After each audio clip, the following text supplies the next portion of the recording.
বাংলাদেশে Kings party তৈরি হচ্ছে এবং সরকারি মদতে। এটি এখন প্রকাশ্য দিবালোকের মতো সত্য।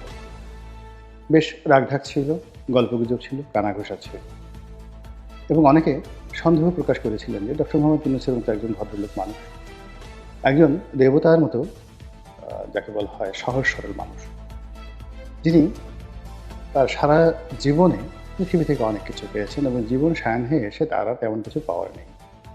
ফলে তিনি বাংলাদেশে যে তার জীবনের ক্রান্তিকালে এবং জীবনের শেষ সময়টিতে আল্লাহর পক্ষ থেকে যে নিয়ামতটি পেয়েছেন, এটিকে সর্বোচ্চ মেধা দিয়ে, যোগ্যতা দিয়ে, সততা দিয়ে, ধর্ম পরায়ণতা দিয়ে তিনি এটিকে লালন করবেন, পালন করবেন এবং বাংলার জমিনে তিনি অমরত্ব লাভ করার জন্য প্রয়োজনে নিজের জীবনটি তিনি দিয়ে দেবেন।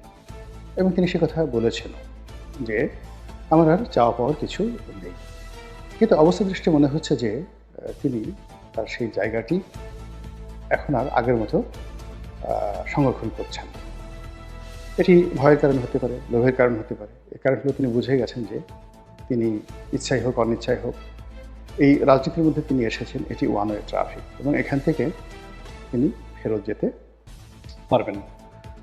দ্বিতীয়ত, তিনি হয়তো বুঝতে পারেন যে তিনি যেভাবে যা কিছু করতে চেয়েছিলেন সেটা আসলে বাস্তবে সম্ভব নয়। তিনি যেভাবে গ্রামীণ ব্যাংক চালিয়ে এসেছেন কিংবা গ্রামীণ ফোন চালিয়েছেন, তিনি যেভাবে নোবেল পুরস্কার এনেছেন, তিনি যেভাবে বিশ্বের বিভিন্ন মঞ্চে উঠে বক্তব্য দেন, তারপরে মানুষজন কোনোরকম বিচার বিশ্লেষণ না করে তার বক্তব্য শুনেন, তালি দেন এবং তিনি বিশ্বের বিভিন্ন বিশ্ববিদ্যালয় থেকে বিভিন্ন জায়গা থেকে যেভাবে একের পর এক সার্টিফিকেট জোগাড় করেন, কিন্তু রাজনীতিতে এসে তিনি দেখলেন একই এক আশ্চর্য জায়গা। এখানে তো কোনো কিছুই আগের মতো চলে না।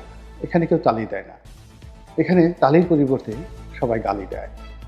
এখানে কেউ কৃতজ্ঞতা প্রকাশ করে না। এখানে কেউ হাসে না। এখানে সবার মুখ গম্ভীর এবং সবাই যে যার মতো অবস্থা, সেই অমুকের চামড়া তুলে নেব আমরা, এই সমস্ত আজে বাজে কথাবার্তা বলে। এ কি অদ্ভুত একটা জায়গাতে পড়ে গেলাম জীবন সায়ান হয়ে এসে। এটি তিনি একসময় দেখেছেন এবং তার হয়তো মনে হয়েছে যে যারা রাজনীতি করেন তারা হয়তো ভালো মানুষ নয়, লেখাপড়া জানে না, তাদের নোবেল পুরস্কার নাই, বিশ্বের অনেক দেশ থেকে তারা 10-12টা ডক্টরেট ডিগ্রি পায়নি, অনেকে টাকা পয়সা নেই, অনেকে পাবলিকের টাকা মেরে খায়, ভালো ভালো পাবলিকের টাকা দিয়ে তারা ঘড়ি পরে, গহনা পরে। তো আমি তো গ্রামীণ চেক পরি, সাধারণ প্যান্ট পরি।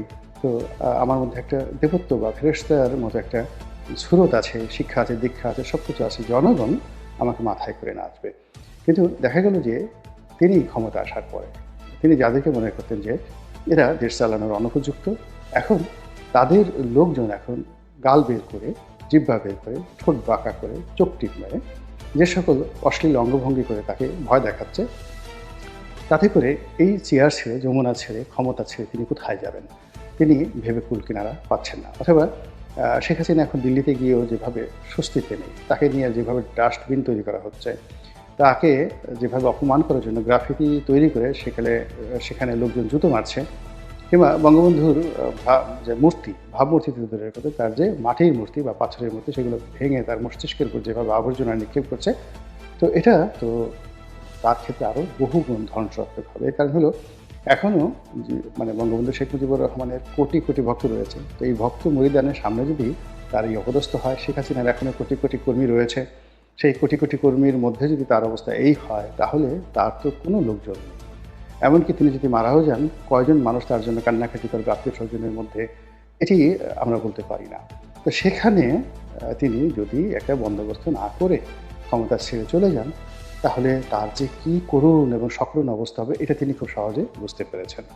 এবং এই বোধ এবং বুদ্ধি থেকেই তিনি এখন যেটি করার চেষ্টা করেছেন, সেটা হলো কিংস পার্টি করার যে সকল কথা শোনা যাচ্ছিল, সেটিকে এখন তিনি একদম ওপেন মার্কেট